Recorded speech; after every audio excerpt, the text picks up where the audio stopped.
साथियों, 5 मिनट के लिए अपनी आँखों को बंद करके चलिए मेरे साथ वृंदावन की उन पावन गलियों में जहाँ राधा और कृष्ण अपने प्रेम की अनुभूति हमें कराते हैं।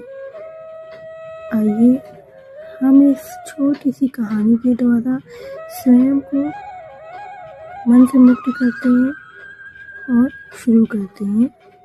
वृंदावन की उस पवित्र भूमि पर जहाँ हर वृक्ष, हर पत्ता, हर कण प्रेम का प्रतीक है, वहीं गूंजती है एक अनोखी कहानी, राधा और कृष्ण की प्रेम गाथा। यह प्रेम सांसारिक नहीं बल्कि आत्मा और परमात्मा के मिलन की अनुभूति है। कथा आरंभ होती है नंद गांव के उस छोटे से गांव से जहां बालक कृष्ण अपने माखन चोर रूप में सबके हृदय पर राज करते थे। उनकी आंखों में शरारत थी पर साथ ही करुणा भी। जब वे मुरली बजाते तो पूरा ब्रज ठहर जाता। गोपियाँ अपने सारे काम छोड़ देती और राधा तो जैसे उस स्वर में विलीन हो जाती। कहते हैं जब राधा ने पहली बार कृष्ण को देखा तो समय ठहर गया था। वो क्षण केवल एक दृष्टि का नहीं, 2 आत्माओं के मिलन का था। कृष्ण ने जब राधा की ओर देखा तो मुरली अपने आप मौन हो गई, क्योंकि उस प्रेम को शब्दों की नहीं केवल अनुभूति की आवश्यकता थी।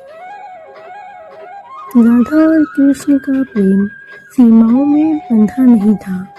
वे कभी मिले नहीं, फिर भी कभी अलग नहीं हुए।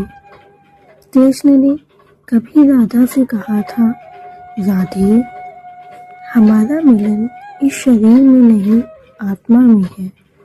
जहाँ भी प्रेम होगा वहाँ मैं रहूँगा, जहाँ मैं रहूँगा वहाँ तुम भी रहोगी। कृष्णा की बांसुरी की तान पर जब रासलीला होती तो चांद भी ठहर जाता। हर गोपी को लगता कि कृष्ण केवल उसके साथ नृत्य कर रहे हैं, परंतु राधा तो वह केंद्र थी जहाँ से प्रेम की हर तरह निकलती थी। कृष्ण ने कहा, राधा, बिना मैं अधूरा जैसे सूरज बिना प्रकाश। पर समय आया जब कृष्ण को मथुरा जाना पड़ा। कंस का वध करना था, धर्म की स्थापना करनी थी। ब्रिज की गलियां, यमुना का तट, राधा की आंखें